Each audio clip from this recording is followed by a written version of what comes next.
Here come the boys. Y'all ready to go swimming, baby? Come on. Give it up. Get out of that water. I tried telling y'all, it's swim lessons, baby.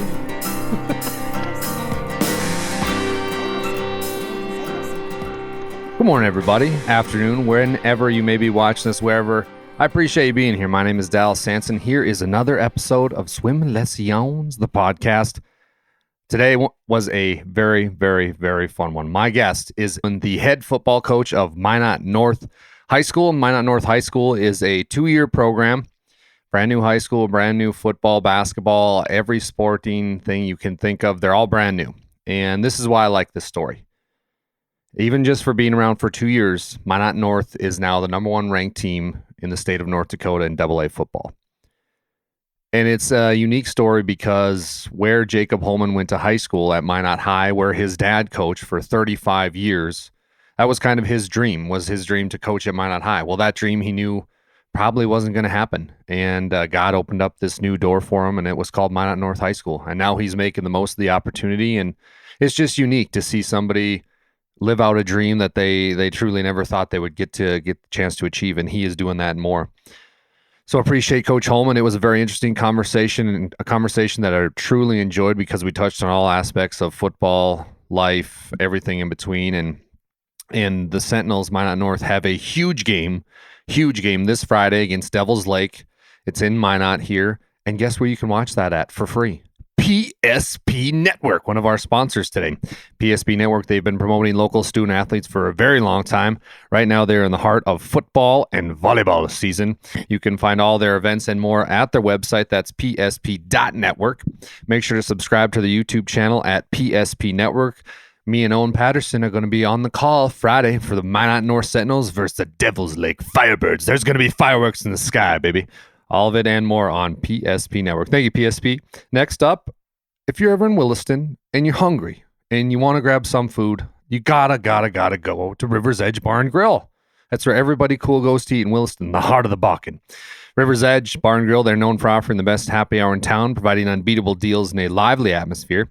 Guests can also enjoy a variety of entertaining activities, including bingo, trivia, and the very popular Name of the Tune. Come on down to River's Edge for great drinks, great food, and great fun. And last but not least, one of our big sponsors here is Glasso Angus, a proud sponsor of Swim Lessons. They are your premier source for registered Black Angus cattle since 1973. Glasso Angus cattle showcase dominance, durability, and docility, and they're built to thrive on the northern plains. Check them out. That's Glasso, Glasoe, Angus.com. Here we go with the head football coach of Minot North High School, Jacob Hoelman. How did last night go? Fun night. Our guys played hard. Anytime you can put up 40 in the first half, it's a good night. And what's great about it is you get kids playing time that don't often play. So we're still trying to build depth as best we can. We feel like we're pretty deep, but those young guys, they need some more reps too. So it was a good night. Well, that's the crazy thing about your offense at Minot North is because, I've called a lot of your games. It's like, okay, he's starting this running back. And then all of a sudden you hear this Hannon kid who's getting a lot of plays. And then, okay, we're going to bring in Deadman who's coming. You got like 4 or 5 arguably running backs that could start on any team. That's got to be a big bonus. Yeah, that's a good problem to have. Yeah. Coming into the year, we felt like we had about 4 guys. And the guy that's starting right now, Cooper, he was probably number 4 in my head. And he started last couple games. And it's because of a couple injuries here and there, but we've rolled with 5 kids, and it's been really fun to watch them play. We were talking before we hopped on, but Coach Dooley, Wofford City's head coach, that offense he runs, how do you prepare for something like that? Because, what's even the proper term for that? Because he's got like 4 running backs, like right behind the quarterback's butt. Like they're just it's so claustrophobic, but he has success with it. Yeah. How did you prepare for that? Well, it started last year. Last year when we played him for the first time, Coach Rudolph had played him when he was coaching at Ryan, and did some things against it, but had talked to his dad and changed some stuff. So we sat down and we met for about 5 hours on a Sunday. And I don't ever game plan defense. I'm an offensive guy. But he came over, and that was one of the most fun meetings I've had because you're trying to solve these problems where you've never tried to defend an offense quite like it. Yeah. And the plan that he has, it worked very well last year, and we carried it over and tweaked a couple things here and there. But at the end of the day, it's kids that buy into what you're trying to tell them to do and play just really hard. We got strong kids up front that have good motors, and right now we got a good group of guys to stop that offense. I mean, the group of guys, one of my favorite interviews that I've conducted for PSP Network was after your 2 wins ago. And I was like, hey, I just want to let you know during the interview that we're going to give the player of the game to your whole offensive line. Andreas Good was fantastic tonight. All these guys, and you said, Dallas, Andreas is one of the smartest kids I've ever been around and coached. To have an offensive line that's not only good football players, big kids, but smart, that's a game changer. Absolutely.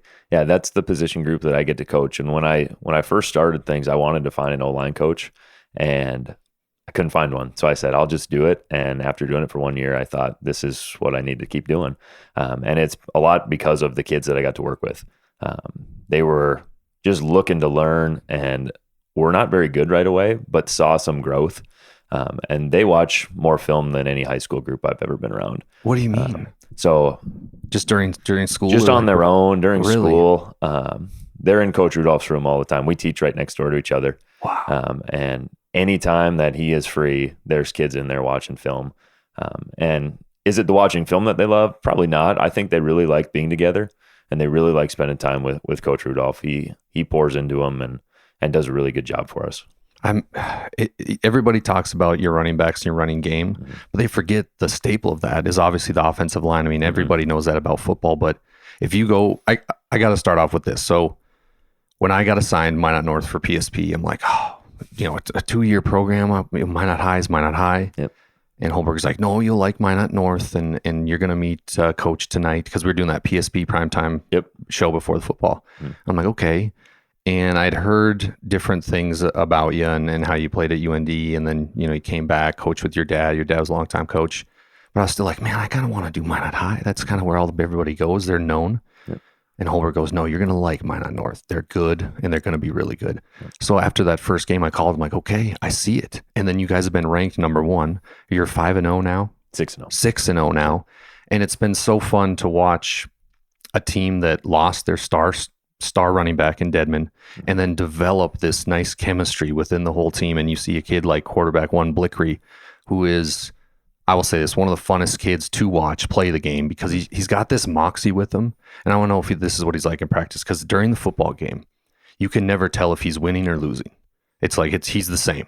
Your Blickery's Blickery, and he can run, but you do these quarterback sneaks, and unlike any other quarterback I've seen, other than like, let's say Jalen Hurts for the Eagles, he reads the sneak. He doesn't just dive forward. He's like, okay, I'm either going to go right, left, or up the middle. And sometimes, like 2 games ago, he reads it and he goes left and scores a touchdown from 10 yards out. I mean, what's that kid like? Yeah, Blick's a great kid. He's probably our fiercest competitor. He can flip a switch and really go, and he's really tough. So sometimes our best play is quarterback sneak, just because it keeps the ball in his hands and he can go make a play for us. But yeah, he doesn't get to throw the ball as much as he probably would like to with what we try to do offensively. But I believe that he's one of the best quarterbacks in the state. Are there things that he needs to keep getting better at? 100%. But yeah, he goes out and he competes on Friday, and guys respond really well to him. And it's been really fun to see the growth from his freshman year till now.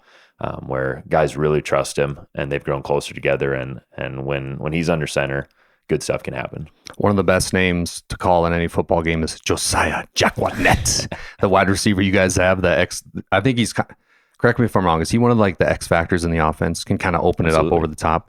To watch him 2 games ago, he got kind of upset in the sidelines, and he was upset. I can't remember if it was like a PI call that was missed, but him and the cornerback kind of got into it, and I noticed Deadman walked over to him on the sidelines when he was upset and kind of talked him off the hill.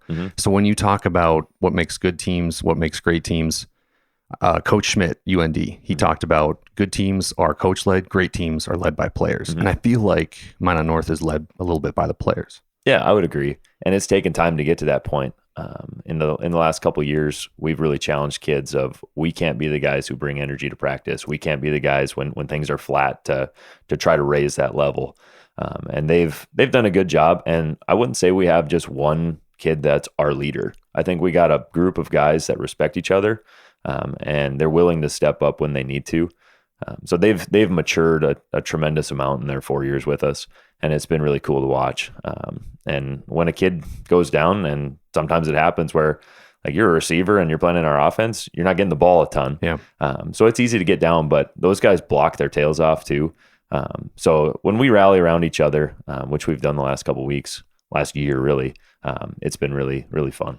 Well, you've been the head coach. This program has only been around for 2 years. So to have this run that you guys have had is pure magic. But I want to learn more about you, Coach Hoelman. I want to learn about what made you love the game of football. So take me from the beginning, man, when you were a little kid and your dad, he coached for 35 years at Minot High, right? Yep. So tell me a little bit about your little kid and your dad's the head coach at Minot High. What's going through your mind? Yeah, so I grew up on the sideline. That had to have been so fun. Yeah, my whole life football's been involved. It's a really important part.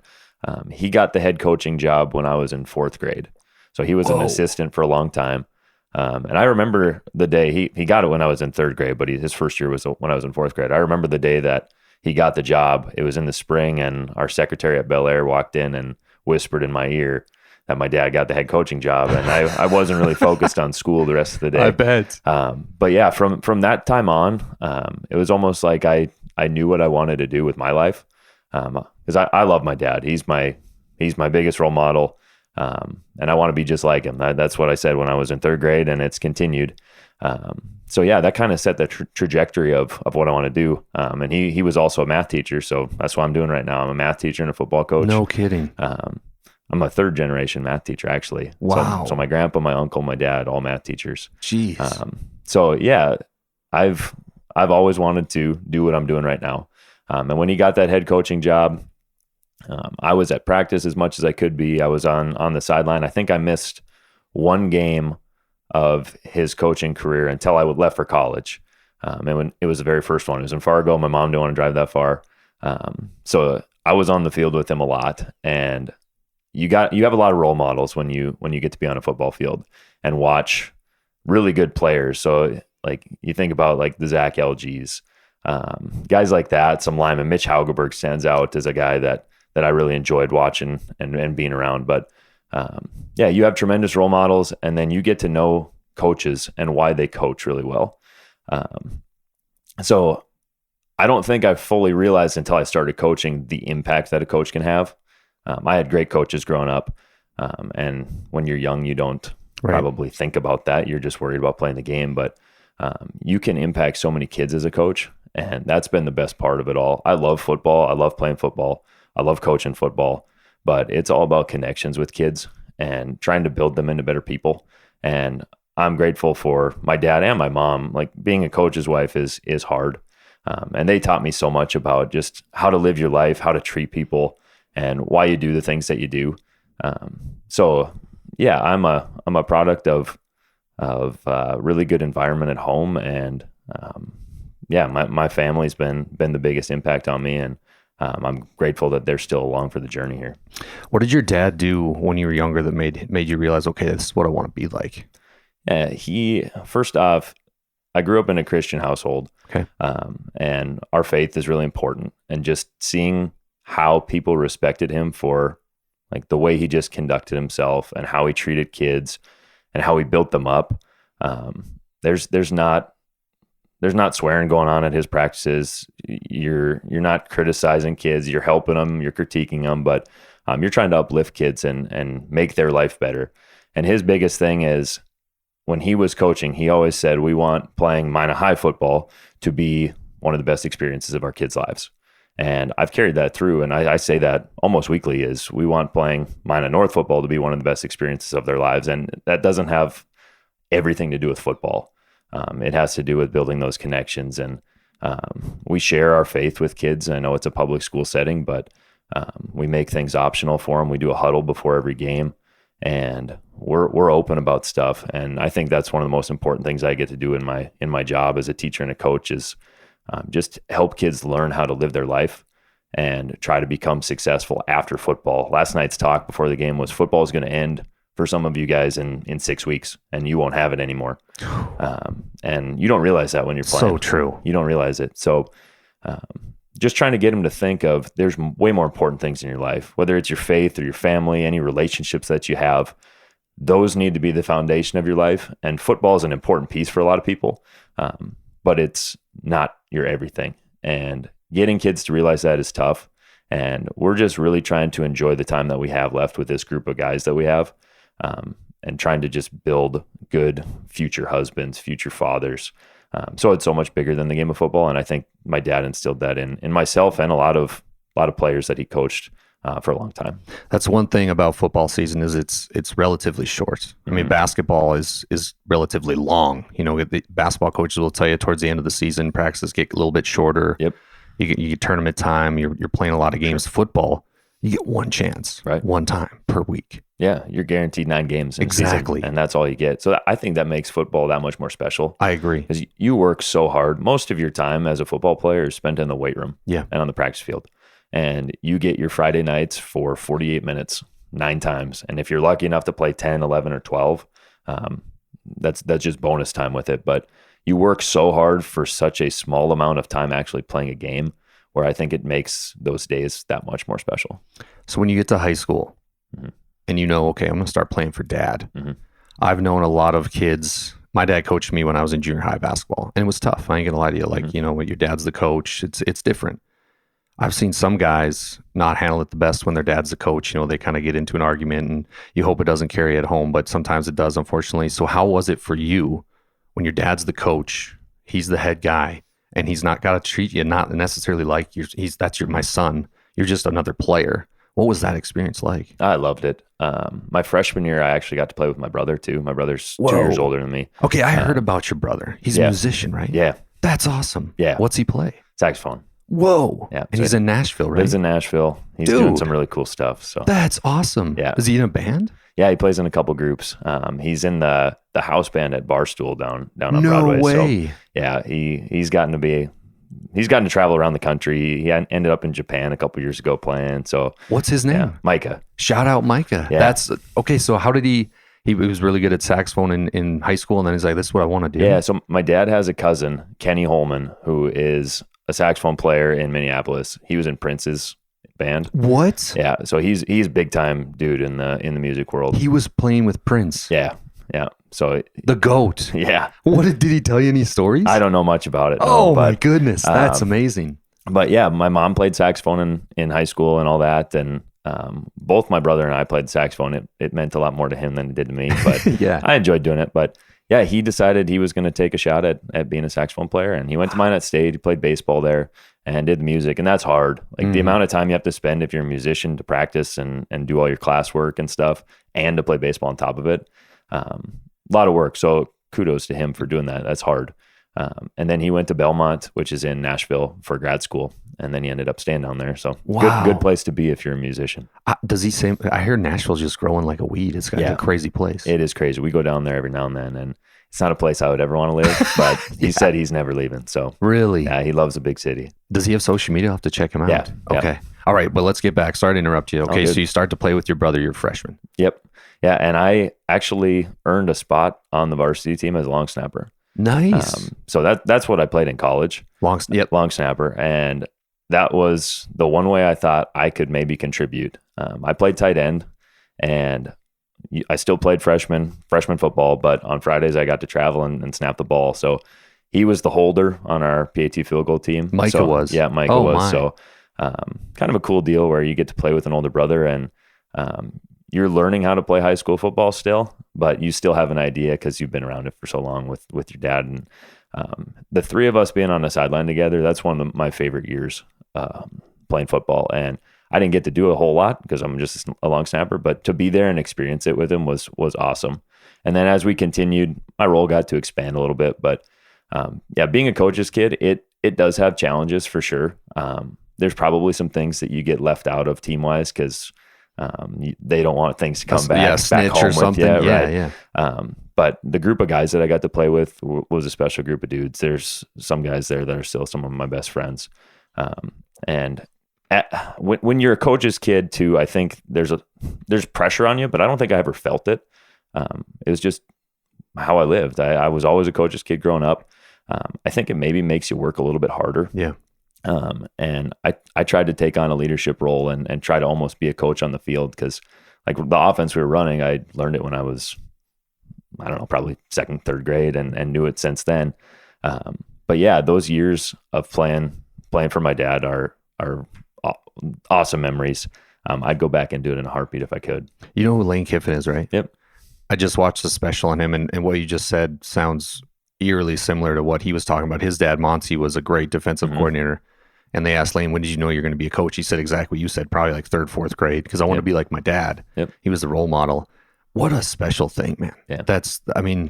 To normal people, their dad comes home from work, you get to hang out with him, but you got to hang out with him and see what he loves and kind of work with him, arguably. Yeah. I mean, what are some lessons that you took from when you started long snapping as a freshman to your senior year graduating? What are some lessons that you took from him? I think that over time, and it probably took till maybe after I was done playing high school football, is it's not the place that is special, it's the people that you get to do it with. So I was a diehard Minot High fan growing up. That's got to be so weird. Now you're the rival. Yeah, coach, right. I probably wore maroon and gold every single day going to school and stuff. And I thought Minot High was a special place, and then I left and I realized it wasn't about the place. It's all about it's about the people that you get to do it with. And as I've gotten older, I've tried to live by that. And like changing over from Minot High to Minot North, a lot of people say, was that hard? And honestly, it wasn't, because the group of guys that I get to coach and get to coach with, those are relationships that I'm going to have for the rest of my life. And there's still a lot of people at Minot High that I respect and are good friends. But it's not the place, it's the people. So I think that's one of the biggest things that I took away from my time playing for my dad. Just how special it is to get to do it with people that you love is what life's about. So when your dad retires after 35 years, which is an incredibly long time, retired from the head coach position at Minot High, what was that conversation like with you and him? That was a tough one. So some circumstances came about that weren't ideal. I'm not going to get into details of it, but my dream was to continue to coach with him. Yeah. And I got to coach with him for 2 years. Then he decides to be done. And I stayed on staff with Chauncey. And what happened is I actually got elevated because he left. So there was shuffling on the staff. So that helped me grow as a coach. But there were some tears for sure when he said, I need to be done. Mm-hmm. And it almost was like in my mind, oh no, my plan is derailed. Like I wanted to keep coaching with him. And then my dream was to become the head football coach at Minot High. Really? I wanted to do that since the time I was a little kid. And when the new school got voted on, and we didn't even know the name of it, we were able to apply for the head job. And I believe they interviewed myself and 3 other people. And when I had to hit submit on the application, I had a hard time doing it. No kidding. Because I really enjoyed what I was doing. Like I was a special teams coordinator. I was coaching running backs. Yeah. I basically got to run the weight room for Chauncey. And a lot of that led me to the point of being able to apply for a head coaching job. So some of the freedom that I had to be the leader at times, I owe Chauncey a lot for allowing me to do that. But yeah, when I hit submit and went through the interview process, I was all in on trying to build this thing. And one of the biggest reasons I did it is I knew that I could get my dad to coach football again. And he stayed and taught for 1 or 2 more years after he was done coaching. And you could just tell that he missed it, that there was something missing in his life. And we would still go home and I'd talk football with him and all that, but it's not the same when he's not on the field with you. So that was a major factor in my decision to do it. And people ask if I had to like pull his arm a little bit to try to get him back. And as soon as I got it, he was all on board and he was giving me advice. And what a great guy to have to help you build a program and start it from scratch. So that was in 2022. And there were challenges early on where like he loved coaching football, but he hadn't coached freshmen for years. So we just had freshman year 1. Right. And it's basically glorified middle school football at that point. And there are days where he's probably thinking, what the heck am I doing out here? But the last 3 years, it's been a really cool deal to be able to build. We're using his offense, but we've changed things and we've grown it. And that's what happens over time. And in any football team, you have to adapt to the kids you have and all that. But yeah, it's been 4 of the best years of my life here, being able to coach with my dad on the sideline. And I thought it would look a little different. I thought I'd be the assistant, he'd be the head coach for a lot longer. But things happen for a reason. And everything that played out that was really challenging when he decided to be done. I think you look back on it and you see that this wouldn't have happened had that not happened. So there's a reason for everything that happens. And we're really enjoying being together on the field again. God has a plan. Absolutely. I mean, I know you're a big faith-based guy. I am as well. And it's just like, man, when one door closes, it's like, oh no, my life is over and I don't know what I'm going to do. And then it's like, oh, now I have this opportunity. And then look at you now, man, you're just flourishing. Take me to a little bit back to University of North Dakota, because this is a very intriguing part of your story. You get this long snapping thing down and you have a chance to go play at the next level as a long snapper. What was that transition like in the recruiting process? Yeah, so I didn't really get recruited until after my senior year. It's way different nowadays with all the social media and stuff, where kids are getting offers as freshmen, sophomores, and Logan Nisley, and this is weird, I'm wearing her shirt. She got an offer from Montana as an 8th grader. Yeah. Are you insane? Right. That's wild to me. Yeah. And back, because I'm older than you, but back in the day, it was like, okay, sophomore year, junior, if you're really good sophomore, junior, senior, they'll really start. But sorry, go ahead. Yeah, so I didn't talk to a college coach until after my senior year. And to be honest with you, I didn't think about playing college football. I knew I was going to play college football, I think, but that wasn't at the forefront of my mind. Like, I wanted to win a state championship. I was all in on high school football. And then that ends. Okay, what's next? Then you start to figure it out. So I think it was a good thing that I didn't talk to anyone, because I probably wouldn't have cared as much until after I was done playing. So yeah, I went on a couple of visits. I visited Moorhead, Minot State, NDSU, UND, and the fit at UND, Bubba had just been hired, and the connection there was Paul Rudolph, who was at Minot State, had recruited me to come play there, and then he took the OC job at UND. So there was a connection there where my dad played with Paul in college, so they knew each other. I didn't know him very well, but I knew that guys who played for him loved playing for him. So yeah, I took a shot of going to just long snap. If I went to the D2 level, I probably could have played some tight end too. But to play at the Division I level and get to experience what I got to, ended up being a good decision. My freshman year, I didn't start the first game. We played at San Jose State, so I wasn't on the travel roster. And then the next week, the guy who beat me out had one bad snap in that game. So I ended up taking over on punt at home games. And then I did both at road games. And then eventually I started doing both short and long snapping. But my freshman year was tough. I'm really close with my family, and being away from them was hard. Homesick. It was really hard. At the end of the year, I wanted to quit. And no kidding. Yeah. And I think anyone who plays college football goes through, it doesn't necessarily have to be homesickness, but it's hard. Very. And we tell our kids that a lot. We got a lot of guys on our team right now that want to play college football. And we're trying to be honest with them of, it's one of the hardest things that you're ever going to do, but it's 100% worth it. So like, going to UND was a great decision, but staying at UND was an even better decision, because some of those guys that you play with, they're lifelong friends, and the relationships that I got to form there are still there today. But yeah, it was a great experience. We weren't very good year one. I think we went 5-7. Year two, we finished, I believe, 7-4, and we got snubbed from the playoffs. And that was a tough deal because we thought we were getting in. And then the next year we followed it up and went 0-2 right away. And you're questioning some things. And then we rattled off 9 in a row and won the Big Sky Conference. Whoa. So yeah, we got to experience a lot of stuff. We traveled the country. Everywhere we went, we flew on a charter plane. And it was an experience that you don't get at a level that's a little bit lower.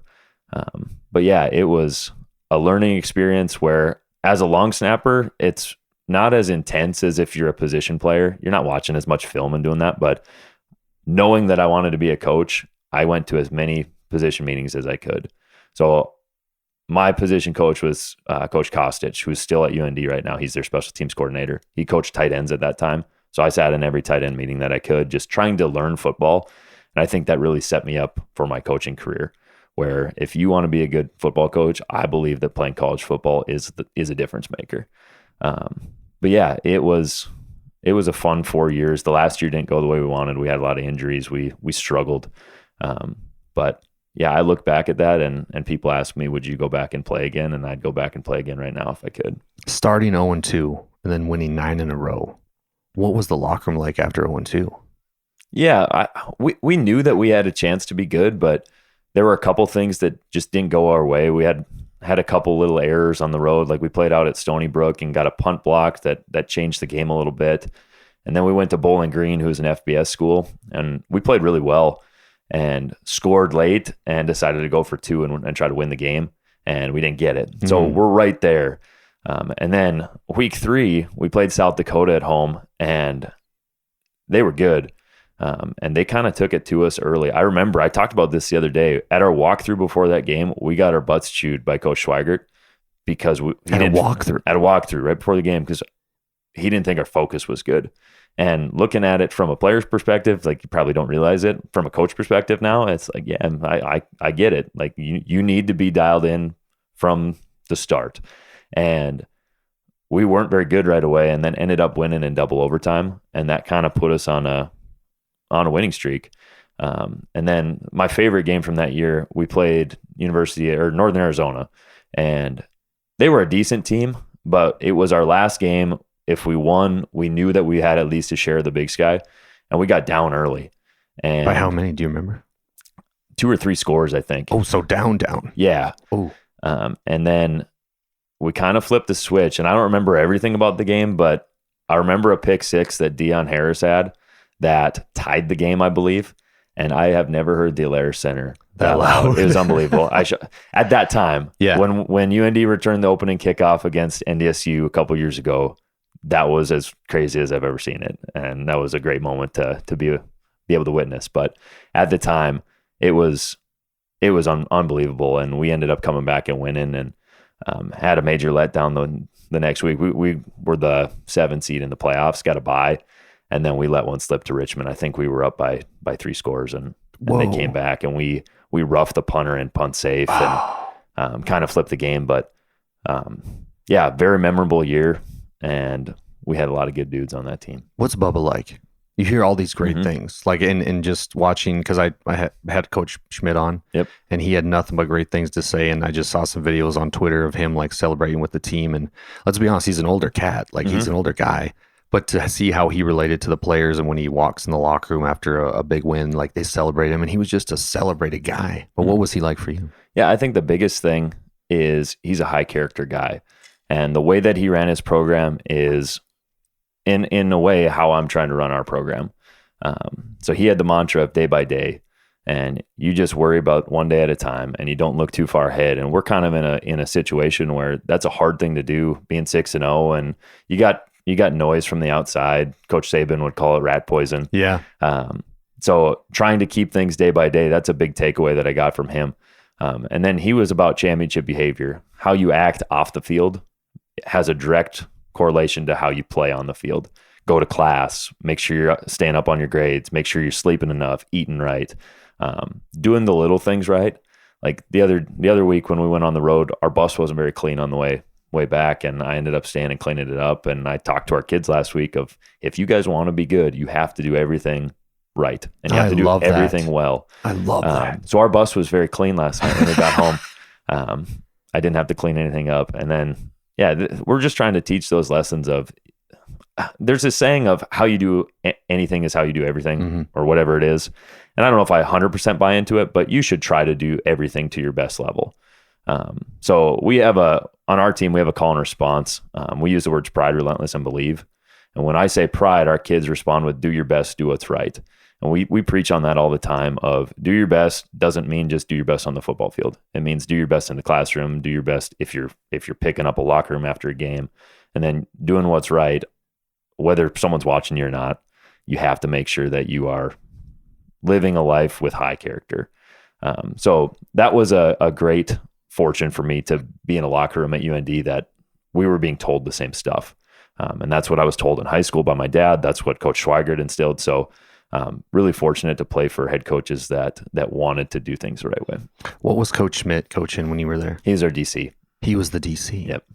Wow. How intense was he as a DC? Very. Our guys played hard for him. And you can see that right now with their team. Like, they compete really hard. He uses JYD, Junkyard Dog, which I love, and we use that a little bit too. But that's the kind of coach that he is. He's a Junkyard Dog, and I never got to see him play, but from what I heard, he was a freak on the football field, and that's kind of the way I would assume that he coaches too. Is he's going to be hard on kids, but he's going to love kids too, and he's going to get guys that play hard for him. He's that first time, and I talked to him about this, and he didn't seem nervous at all. But imagine you get arguably your dream job at UND, head coach. You played there, you coached there, you get to coach at Washington. They go on this great run. And then you come back to UND and your first game is at Kansas State. You have to go to Manhattan. That's incredible. That's crazy. And then you play them tough. Right. You play them tough. Arguably should have won. Arguably should have won. Yeah. You had them right in the corner where you wanted them. Yep. Okay, then you lose that one. And then a few games later, you got to go to Montana. Tough place to play. For sure. Very tough place. And that's another one that it's your first year with this program. And Montana was way better in the seeding wise. I think they were 4. And UND was 12, and they almost won that game. So he's building this momentum that I think is going to be wild coming down the way. For sure. Yeah, they're a well-coached football team. Fun to watch. Very fun to watch. And I think they found a quarterback that can play. Jerry's been fun to watch. He throws it well, runs really well. But yeah, from a team perspective, they've got pieces there that they could turn into something pretty good, I think.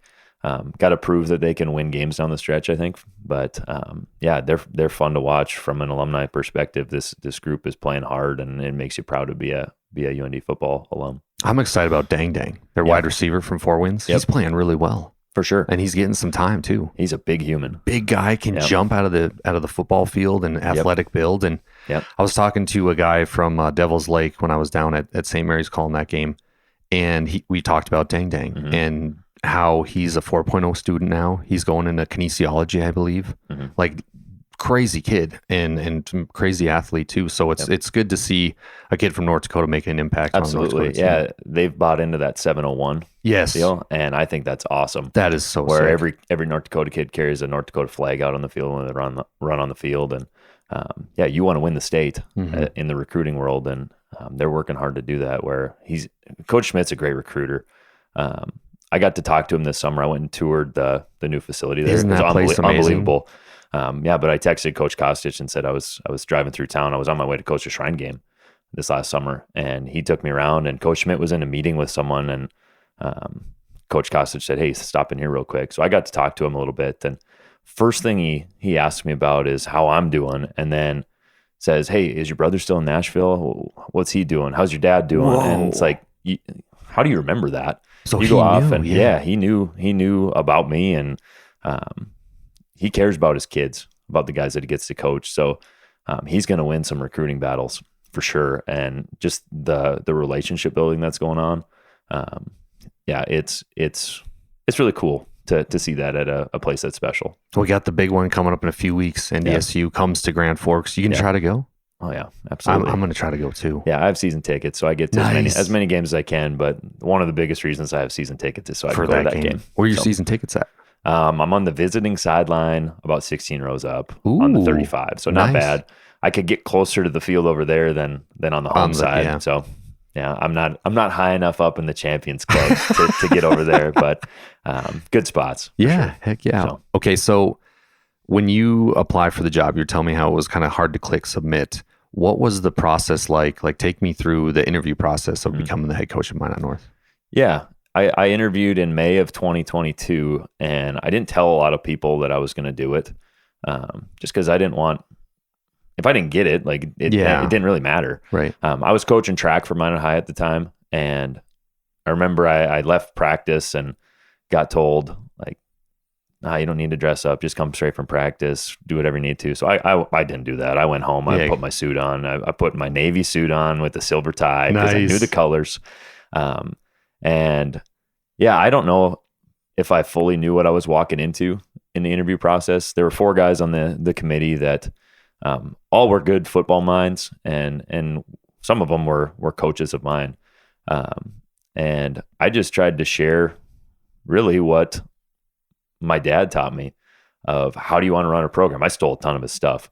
So before I came, I actually looked at it. What I brought into my interview was a sheet of paper that talked about 3 different things. And the first bullet point on there was, why do you coach? What's your purpose as a coach? And is it who you're doing it for, or is it what you're doing? And I believe it's all about the who. You're trying to build those connections and those relationships. And then after that, I talked about the vision that I had for a program, and that had to be rooted in core values. And my core values are really my Christian faith. And I know a public school setting and all that stuff, it can't tie in directly, but how you conduct yourself and how you treat people and how you teach kids how to live their life, that was an important piece to me. Were you nervous about that, about bringing that up? No, I don't think so. Just because that's your life. That's who I am. That's so your, if they don't want it, then they didn't need to take it. Right, right. And then the last piece is you have to be a really good teacher if you're going to be a coach. And some of the coaches on our staff are the best teachers of football that I've ever been around. And they know the game so well. And that's something that I share with our coaches when I try to hire people is you need to make sure you're doing this for the right reason. I hope that your core values are similar to mine, because if they're not, you're not going to make it very long in a program. And then can you teach? And that's kind of where I started things off. And I talked a little X's and O's and stuff, but it was more about how am I going to build a culture of starting something from scratch, that's an opportunity that you don't get. That, yeah. Like it's such Very a unique rare thing. And I was talking with Coach Rudolph the other day. We got the perfect group of kids to start this thing with. At the time, we probably wouldn't have said that, because you should have seen us on a football field. We had 14 kids day 1 of practice, and we could hardly tie our shoes. Like it was. So what do you do? How do you start it? It was hard. It was just Coach Rudolph and myself at our first practice. And my dad was going to help. He's just volunteering. He was watching my brother play at Red Rocks. So I excused him from practice for the first 2 days. Okay. Micah sounds like the most interesting human being of all time. Yeah. I mean, you're up there too, but yeah. Who was he playing with at Red Rocks? Danny Goki. Okay. I don't know who is that a country guy? He's a Christian artist. Oh, okay, cool. Yep. So he got to play at Red Rocks though. Yeah. Really cool. What did he say about that? He said it's one of the coolest venues he's ever played. That's like the best of the best. Yeah, that's a top spot for sure. I got to go see it actually when I was visiting Hunter Pinky. I don't know if you know Hunter. Yeah. Hunter's one of my best friends. Really? So when he got in his accident, I went out and saw him, and we took a trip to check out Red Rocks. There's nothing going on. We just wanted to see it. So I knew what it looked like, but he said when it's full, it's unbelievable. So yeah, I would have loved to have been there, but I had some duties to attend to back home. But, okay, sorry to interrupt you. Go ahead. Our first practice was hard. We wanted to try to set a tone of here's how we're going to practice. And with freshman kids, you can't practice the way that you have in your head. We had kids get hurt or get tired and just they're on the ground. I remember talking to one of them and, hey, you're going to be okay after the first 30 minutes of practice. And it was hard. We couldn't do team, so 11 on 11 until probably week 6 of the season because we didn't have enough kids. So you're trying to do half line, you're trying to do just individual drill stuff, and it was hard. We went 1-8 our first year. We maybe won a game that we shouldn't have. Mm-hmm. We played at Williston, and their quarterback punched a kid and got kicked out, and that kind of changed the game. Yeah, and he was a big kid that we struggled to tackle, and it was a challenging year. But I remember conversations I had with Zach, Coach Rudolph, and as bad as we were, we saw some potential in our kids. And the number one thing is we had a lot of linemen, which is hard to come by in any level of football. It's hard to find linemen. And the group of guys that we started this thing with really bought into what we were trying to do. And we got in the weight room right away. Like we lifted during the season, but it wasn't too intense because they didn't know how to lift. So after that, we used the weight room at Central Campus. We didn't have a home. So we practiced at... Oh my goodness. The story gets worse. We practiced at Minot High for fall camp. And then when school started, our kids went to Central Campus I was teaching at Magic City campus, and then we practiced at Ramstead. So we had to take buses up there. We would lift at Central. We were all over the place, and there were a lot of challenges, but they really bought into what we were trying to do. And they said, yeah, we want to get better with you. And they loved being together. And it continued. Year 2, we went 8-1 playing a JV schedule. Our only loss was to DLB. We played the varsity team, which was really good for us. They kicked our butts, but I think it showed our kids we have a lot of work to do still. And it showed what a varsity level is like. Yeah. Where JV and varsity vastly different, especially in football. Other sports, maybe not quite as much, but football, it's way different. And then last year, we had some belief that we could be a decent team. Didn't fully know, but as years have progressed, our guys have really learned how to compete. And the biggest thing for us is our weight room. Our weight room is our not so secret weapon, where we've gotten kids that have gotten strong, put on a ton of weight. Like, I'll use Will Bentley as an example. I was talking to him the other day. Will's our tight end and plays D end. He was an all-state D lineman for us last year. Fun fact there, he didn't start a single game on the D line last year, but He was an all-state D lineman. So just an unselfish kid and really good dude. But freshman year, I think he weighed 150, and he told me he's gained 20 pounds every year. So he's 220 right now. And he's not the only one who's just bought in and eats right, works really hard, loves the weight room. So that's been the game changer for us. And that's something that I remember when I was in the interview, I talked about the importance of a weight room. You can't win games without a weight room, right? And changing your kids. So I think that's a key piece of any program, but to get kids that have bought into it has been a cool deal. When you're having to ship around and buses to different locations, weight room, you don't have a home, like you said. Was there ever a moment you're like, man, I don't know if this was the right choice? I don't think so. It was hard. Stressful. Yeah, it was hard. And I was grateful to have really good people to do it with. Like, our coaching staff has grown, and we have great coaches that are bought into what we're trying to do. And it's a special place to be because of them. So the support that I've had, like, there's a lot of stuff that you have to do as a head coach that you don't know that you have to do before you get into it. I thought I did, having a dad that was a head coach, but when I'm the one who has to do it instead of just watching him do it, it's stressful. Last year was way more than I expected. I was exhausted all the time. I bet. And I probably didn't manage my time as well, but most nights I'd sit on my couch and I'd be planning practice and scripting things out till 10 o'clock. Then I go to bed. Then I get up in the morning and I do it again. And I still do that a little bit, but I'm handling it a little bit better this year. But there's stress involved, but the people that I've gotten to do it with have made it well worth it. I got to give a shout out to Hunter Rodine, also a good buddy of yours, because when I was covering your game, I was like, I got to get this guy's information, and I called Hunter, and he was on a combine. I'm like, hey, I need Coach Hoelman's number. He's like, yeah, absolutely, and he's like, you're really gonna like him. I'm like, okay, but talking a little bit about what was his name? The guy, your friend that got hurt, Hunter Pinky. Yep. Were you on the team when he got hurt? No, that was post. He's a little bit younger than me, so okay. I played with him for 2 years. Okay, and then we actually went on a mission trip together. Hunter Rodine, Hunter Pinky, myself, and a few others from UND. Where to? Guatemala. Wow, it was awesome. It was one of the best trips of my life. How long? We were there for a week. We almost got stuck there for longer. A volcano erupted on our last day there. And I think we got on the last flight out back to America. Oh my! Otherwise, we would have been stuck with all the ash and stuff. They weren't letting planes go. So it was crazy. Volcano erupts, and we just went about our normal business. We went to church on Sunday morning. We went and ate at McDonald's. And I remember I walked out of McDonald's. I had a McFlurry on my tray, and ash was coming from the sky. And you're eating your McFlurry, and it's crunchy, and you think, what the heck is this? Goodness. And, that's just ash. And people didn't think twice about it, so we didn't worry about it. And then we come to learn, wow, we're on the last flight out. Whoa. So, and we didn't have communication with our families. Our phones didn't work down there. So I'm sure they were freaking out. Oh, I bet. There's a volcano eruption in Guatemala. My kid's there.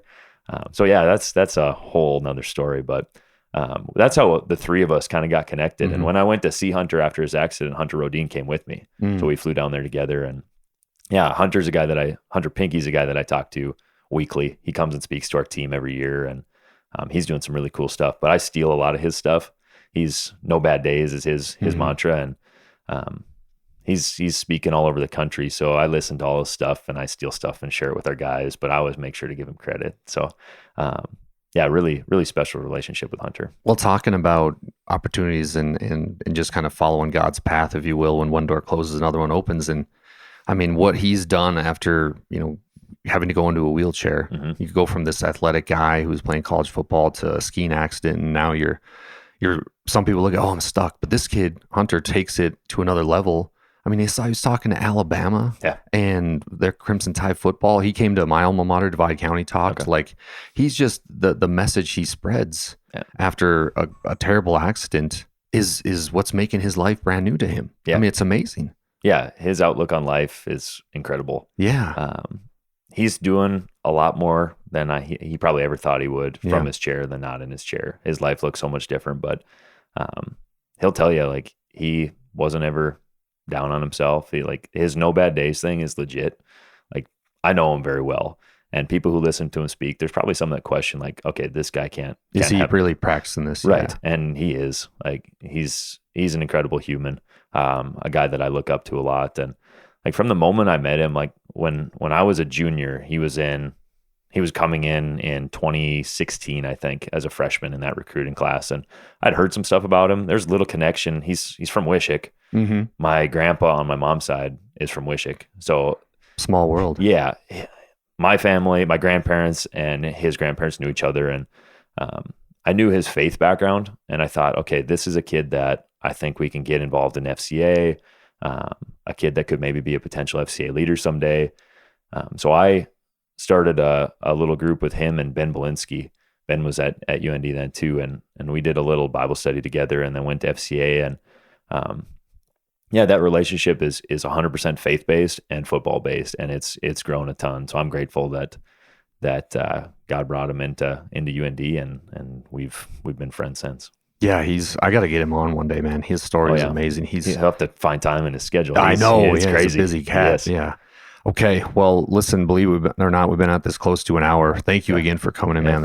I know we've been doing this trying to do it for a few weeks, but I'd be remiss if I didn't talk. So this is going to come out on Wednesday. Okay. Friday night, you got a tough game against Devil's Lake. I had them last night. They looked good. Yep. It'll probably, depending on the seeding, they were 4, right? Ranked 4. I don't know. I think I honestly don't look at the poll. Yeah, no, I get that. So you guys are 1. It's going to be it's a top 5 matchup anyways. What's going to be the mindset going into that football game against Devil's Lake? Yeah, it's a big game, and we tell our kids every week is the biggest game of your season. So this last week, that was the biggest game of our season. City, yeah. Yep. This next one, biggest game. After we get through this one, the next one is the biggest game. So we're treating every game like it's super important, and it is.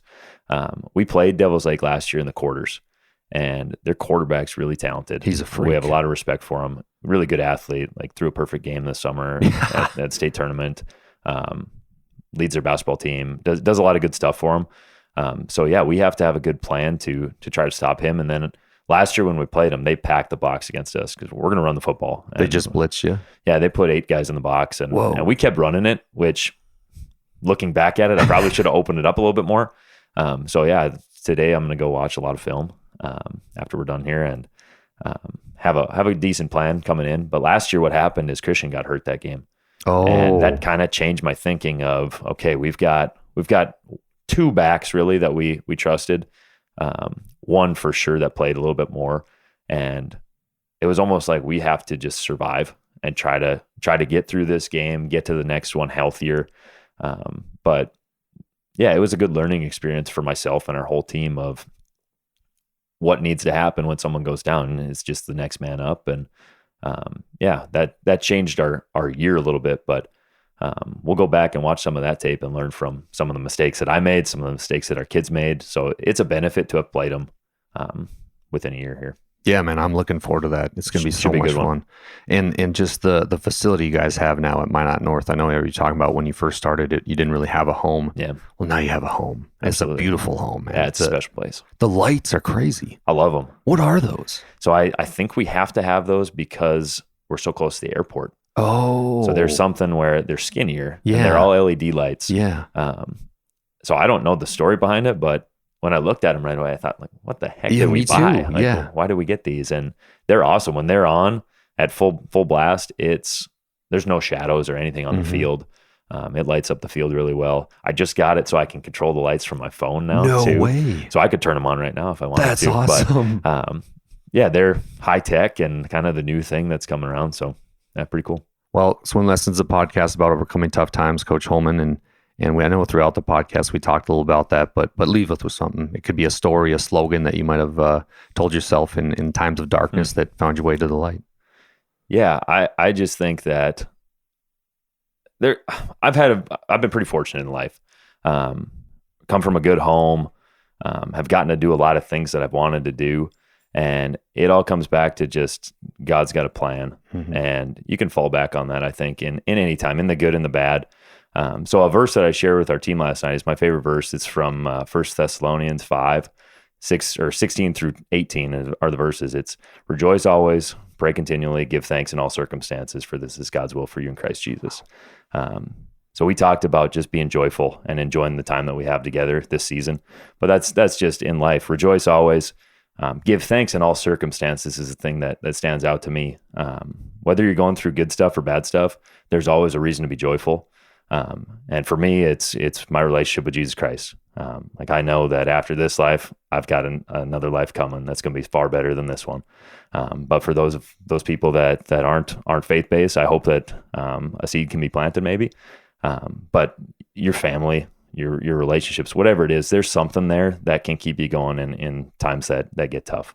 Awesome. Beautiful message, Coach. And everybody listening, make sure you follow Minot North football. They'll be on PSP this weekend. And Coach Holmen, I truly appreciate the message you bring to the world, and I appreciate the way your teams play football. There's just, and I don't say this a lot, but when you watch a team play and you see it's actually a tight-knit group, it's like refreshing. Yeah. You know, it's like, okay, the game of football is still alive very much, and to see how well these guys play together, and I haven't had a chance to watch Minot High this year, but I mean, just to watch you guys, and I was like I told you early on, I was assigned to you guys. I'm like, oh, a second-year program. What are we doing? Okay, whatever. Yep. And then it turns out, just like we're talking about, God shut the door and he opens this one, and it's like, okay, this has been a great blessing to me. So genuinely appreciate what you bring to the game, and I wish you luck the rest of the way, man. Yeah, appreciate it. God bless you. Yeah, that's it. Goodbye, everybody.